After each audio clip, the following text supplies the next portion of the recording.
بسم الله الرحمن الرحيم. الحمد لله والصلاة والسلام على رسول الله وعلى آله وأصحابه أجمعين. لام تعريف د مسلکی نوم یا علمی نوم چې د لام تعریف ده، خو عام طور باندې خلق ځینې خلق ورته الف لام تعریف هم وایي، ځینې خلق ورته یوازې الف لام نوم اخلي، ځینې خلک ورته اللام وایي. د اللام یعنی الف او لام یو ځای کوي، مختلف عبارتونو باندې، خو علمي نوم یې لام تعریف. لام تعریف دو حالتونه لري، متوجه یاستئ؟ د لام تعریف د لوستلو دو حالتونه دي. یعنی کله چې لام تعریف په قرآن مجید کې راځي او موږ یې لولو نو دو حالت دي، یا به دا لام تعریف ښکاره ویلی کېږي یا به دا لام تعریف پټیږي. چې ښکاره ویلو ته یې اظهار وایي او پټولو ته بیا ادغام ویل کېږي. دا هم د اظهار او د ادغام یو بل قسم ده چې دلته به انشاءالله هغه راښکاره کېږي. صحیح شو؟ لام تعریف د لوستلو څو حالته شو؟ دوه، یو اظهار او بل ادغام. دغه لام تعریف یا دغه الف لام یا د لام ال چې کله لوستل کیږي یا به دا د لوستلو په وخت کې پټیږي، لوستلو په وخت کې به پټیږي. لکه مثلا التائبون، دلته وګور دا په تاسو لیکلو کې وګور دا التائبون لیکل شوی، هلته څه شو؟ دلته دا لام څه شو؟ پټ شو. صحیح شو؟ بل ځای کې ښکاره کیږي لکه الحج، هلته الف لام لیکل شوی ده. نو دا دو حالتونه شو، یو یې د ښکاره لوستلو حالات چې اظهار ورته ویلی کېږي، یو یې د پټ لوستلو حالات چې ادغام ورته ویلی کېږي. اوس دلته دا ښکاره کوو چې کله به پټ لوستل کېږي او کله به ښکاره لوستل کېږي، کم قوانین ورته متوجه دي. خو عموم کې ذهن کې دا خبره کېروي چې الف لام چې هر ځای کې راځي دا به دو حالت لري، یا به ښکاره ویلی کېږي او یا به پټ لوستل کېږي. وایي د اسم په شروع کې د اللام، ګوره الف لام یې بل لیکلی قوس کې، اسم په شروع کې یعنی د جمله اسمیه په شروع کې چې کوم الف لام راځي یا لام تعریف راځي نو هغه په راتلونکي حرف کې ورپسې چې کوم حرف را روان ده، ما بعد چې کوم حرف را روان ده، یو ځای کولو ته ادغام ویلی کېږي او ښکاره لوستلو ته اظهار ویلی کېږي. موږ ویلی چې لام ال یا لام تعریف دو حالت لري، یا به ښکاره ویلی کېږي یا به پټ. دلته تا ته ځای وښوده، مشخص یې کړ په جمله اسمیه کې چې کله د الف لام راځي، د الف لام نه وروسته راتلونکي حرف کې پټولو ته، یعنې د الف لام به په راتلونکي حرف کې څه کېږي؟ پټیږي. دغه پټولو ته ادغام وایي. او کله کله په راتلونکي حرف کې نه پټیږي، دا نه پټېدل او د ښکاره او واضحه لوستلو ته اظهار وایي. صحیح شو؟ من او تاسو مخکې هم لوستي وو چې ټول حروف هجا 9 دي. الف ته نه منفي کا، ځکه الف بغیر د مد نه په نورو حالاتو کې نه راځي، نو 28 پاتې کېږي. په دې 28 حروفو کې 14 حروفه داسې دي، 14 حروفه که چېرته هغه 14 حروفه د لام ال نه وروسته راشي دا به ښکاره ویلی کېږي، او متباقي 14 چې راشي نو هغې کې به چې دی نو دا پټیږي. یعنې دا حروف هجا په دو برخو باندې وویشل شو، 14 کې ښکاره ویلی کېږي او په 14 کې دا پټیږي. کمو حرفو کې چې دا پټیږي هغې ته شمسي حروف وایي. څه وایي؟ شمسي حروف. او په کومو حروفو سره چې دا ښکاره کېږي هغې ته قمري حروف وایي. یعنی موږ دلته حروف په دوو برخو باندې وویشل، حروف شمسی او حروف قمری. حروف شمسی او حروف قمری یعنی 14 حروف شمسی حروف دي او 14 حروف قمری حروف دي. صحیح شو؟ نو دلته چې کوم قمری حروف دي د هغې مجموعه دلته ذکر شوی ده، ابغي حجک وخف عقیمه. دا 14 حروف دي او دیتا قمری حروف وایي. ابغي حجک وخف عقیمه، ابغي حجک وخف عقیمه. دا 14 حروف دي او دې 14 حروف ته قمری وایي. یعنی مطلب دا ده، مولوي صاحب دلته کښېنه، مطلب دا ده کچیرې د لام ال نه وروسته یا د لام تعریف نه وروسته کچیرته دغه قمری حروف راځي، دغه لام ال به ښکاره ویلی کېږي، دا به پټېږي نه. دا 14 حروف دي او دغه کې مجموعه شوي دي. د دې مثال داسې ده، لږ د مثال ته متوجه شئ. استادانو دې دپاره چې دغه خبره د شاګرد په ذهن کې کینی یو مثال سره واضحه کوي. مثال داسې وایي چې لام ال د دې مثال داسې دی لکه اسمان کې ستوري. متوجه یاستئ څنګه مثال دی؟ یعنی کم ځای کې چې هم لام ال راځي ستا په ذهن کې به دا خبره راځي چې اسمان کې ستوری راښکاره شو، خو ستوري خو هم دو حالته لري، کله پټي او کله ښکاره وي. نو لام ال هم دو حالته دي، کله پټي او کله ښکاره وي. ښه اوس کله پټېږي؟ کله چې د لام ال نه وروسته شمسي حروف راغلل نو دا پټېږي، او چې د لام ال نه وروسته قمري حروف راغلل نو دا ښکاره کېږي. اوس چې کله لام ال خو مثال د ستوري شو، قمري حروف داسې شو لکه سپوږمۍ. کله چې شپې ماښام نه ستوري راوخیږي او چې ورسره سپوږمۍ راخیږي، دا سپوږمۍ که د اولې شپې که د 14مې شپې، خو د سپوږمۍ په رڼا سره ستوري نه پټېږي. صحیح شو؟ دقه مثال ده. که چېرته د لام ال مخې ته قمري حرف راغی، داسې مثال ده چې شپې په اسمان کې ستوري هم شته او سپوږمۍ هم شته، خو دواړه ښکاره دي، دا به پټېږي نه. او که چیرې شمسي حروف مخې ته راغلل، د شمسي حروفو مثال داسې ده لکه لمر. د شمسي حروفو مثال داسې ده لکه لمر. اوس همدا اوس په اسمان کې ستوري وجود لري، ستوري ورک شوي نه دي، دا ستوري ځي راځي نه، دا په اسمان کې دي.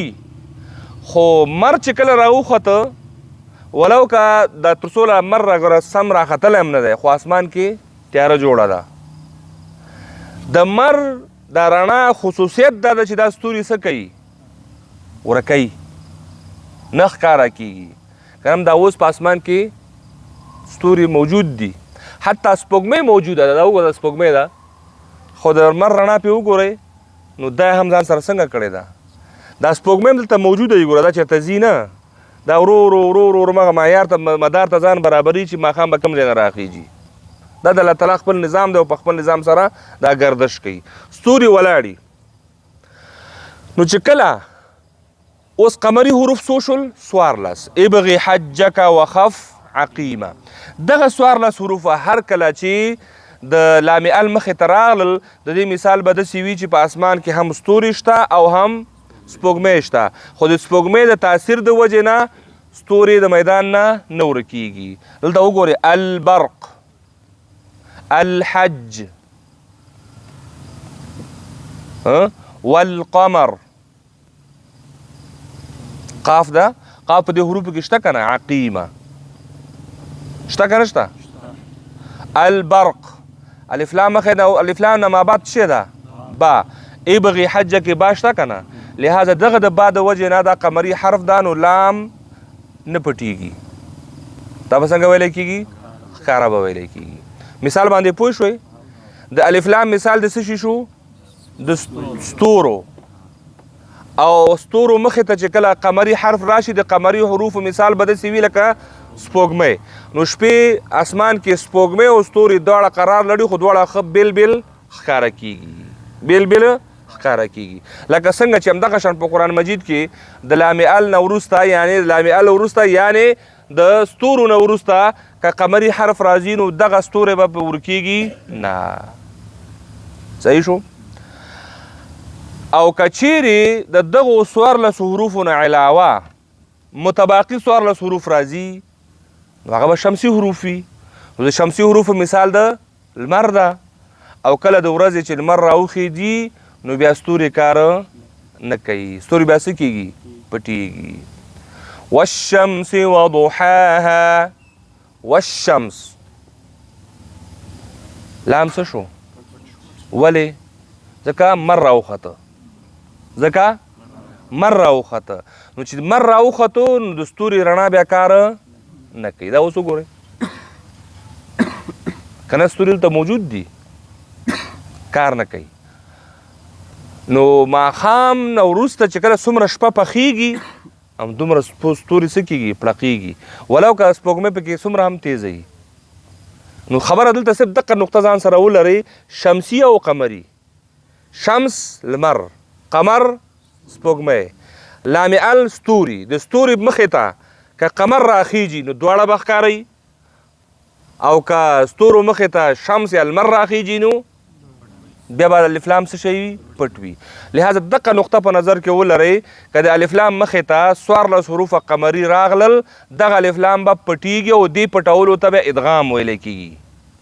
او ادغام شمسي، ادغام شمسي دا یو بل ادغام د ځان سره لکه تیر ادغامونو سره خلط نه کوي، ادغام شمسي. او که چیرې د لام ال مخې ته قمري حروف راغلل بیا به اظهار کېږي، دې پټولو ته دا پټیږي یا دا ښکاره ویلی کېږي. دې ښکاره ویلو ته اظهار وایي او اظهار بیا اظهار قمري، اظهار قمري. دلته اوس وګورئ 14 حروفو قمري مثالونه موږ ورکړل او 14 حروف شمسي دي او شمسي حروف بیا په دې بیت کې راجمع شوي دي. دا بیت ټول شمسي حروف نه دي بلکې د دې بیت د هرې کلمې اولنی حرف شمسي حرف ده. طب، طب کې کوم یو ده؟ صحیح شو؟ ثم صل رحما تفز ضف ذا نعم دع سوء ظن زر شريفا للكرم. طب ثم صل تفز ضف ذا نعم دع سوء ظن زر شريفا للكرم. دا بیت ده او د دې بیت د هرې کلمې اولنی حرف شمسي حرف ده.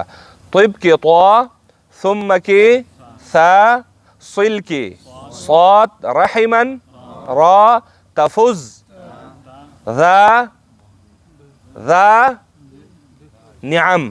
صحیح شو؟ او نعم کې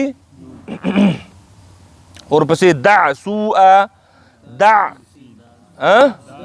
آفرین، سوء کې سین، ظن کې ضا، زر، شریفا للکرم لام.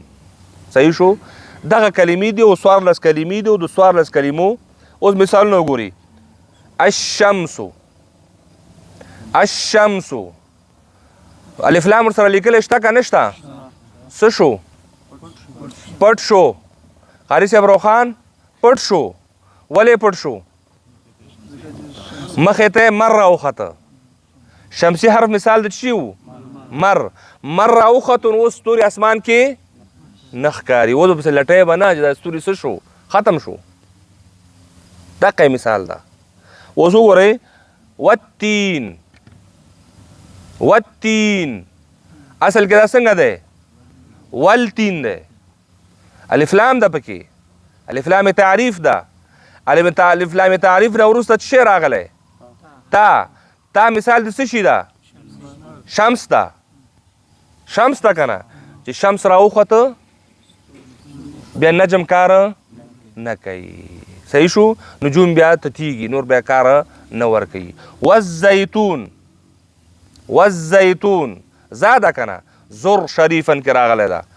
نو الف لام مخې ته څه راغی؟ شمسي حرف. شمسي حرف چې راغی نو الف لام به څه کېږي؟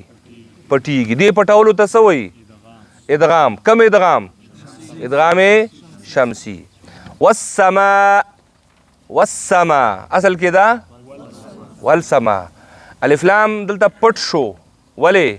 ځکه چې مخې ته شمسي حرف راغی. نو دوه خبرې شوې. لام تعریف د لوستلو څو قانونه دي؟ دوه. یو ته ویلی کېږي ادغام، بل ته ویلی کېږي اظهار. د لام تعریف د ما بعد حرف کې پټولو ته ادغام ویلی کېږي او ما بعد حرف نه سره ښکاره لوستلو ته اظهار ویلی کېږي. ادغام به ادغام شمسي بلل کېږي او اظهار به اظهار قمري. اوس کله به کېږي دا کار؟ نو 28 حروفه دي بغیر د الف نه. دغه 28 حروف په دوو برخو ویشل کېږي. 14 حروف قمري او 14 حروف شمسي. قمري حروف مجموعه زده کوي.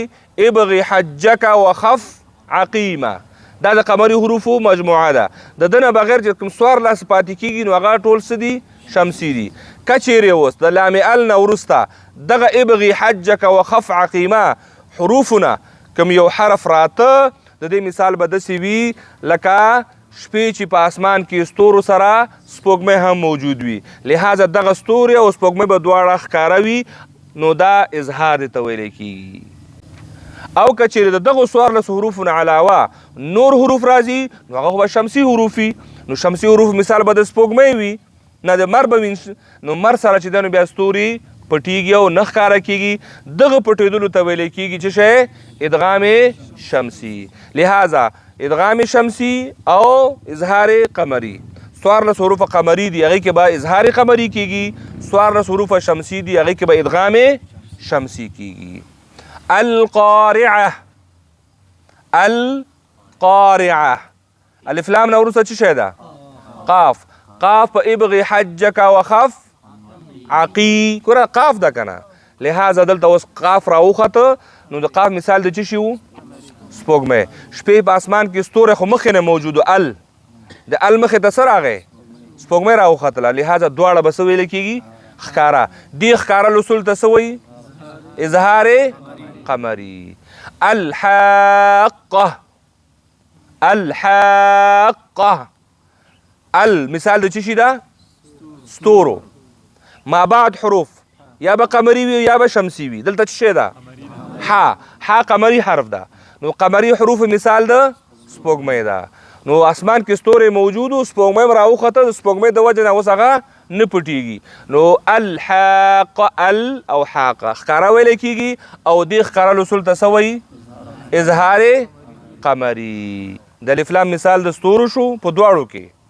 او ما بعد راتلونکي حرف که قمري حرف راغلل نو لکه مخکې چې مثالونه ذکر شو ښکاره به ویلی کېږي، او که شمسي حروف راغلل نو پټ به ویلی کېږي. د دې مثال همدغسې ده لکه مر سره چې ستوري څه کېږي؟ پناه کېږي او پټېږي. آخره خبره کوي کله کله الف لام راځي یا لام راځي. دا خو جمله اسمیه کې وګوره، مخکې خبره مو واضحه کړله. فعل کې د فعل په شروع یا په آخر کې چې کوم ساکن لام راځي هغه به همیشه ښکاره ویلی کېږي. دا شمسي او قمري چې دا په اسم کې وګوره، ها اکثر په اسم کې راځي. کله کله دا ظاهرا بل ځای کې ښکاره کېږي هم او یا فعل کې راځي. تاسو ته مخې ته به ډېر ځایونو راشي، هغه به اجرا کې به انشاءالله راشي، هلته به تاسو وګورئ. ته به پې د الف لام فکر کوئ، خو هغه به الف لام یعنې لام تعریف به نه وي، هغه به د نفس کلمې نه وي. د الف لام چې دی دا لام تعریف چې دی د نفس کلمې نه وي، دا یو اضافه. اوس مثلا برق چې دی، برق یو کلمه ده، خو چې البرق ویلی کېږي نو دا الف لام دا تعریف ده، دغه لام سره به دا چل کېږي. که یو ځای کې لام جز د کلمې وي نو هغه سره بیا دا کار نه کېږي. صحیح شو؟ او بل که فعل کې وي نو د فعل په آخر کې وي که منځ کې وي نو بیا به هم دا څنګه ویلی کېږي؟ ښکاره به ویلی کېږي. لکه مثلا جعلنا، قلنا، د هل لام، د بل لام، هل اتاکه، بل. صحیح شو؟ بل. دغه هل او د بل لام ورته هم ویلی کیږي او لام فعل هم. دغه شان دا بیا بغیر د اسم نه چې اسم کې به دو قانون لري، د اسم نه بغیر چې دا که د فعل لام وي که هل او د بل لام وي او یا چې دی نو دغه لام نفس کلمې کې شریک وي، جز د هغې کلمې وي، نو په دغه ټولو حالاتو کې به دا لام بیا څنګه ویلی کیږي؟ ښکاره به ویلی کیږي. صحیح شو؟ دا شو الف لام تعریف. بس ده. وصلى الله تعالى على خير خلقه محمد وآله وأصحابه أجمعين.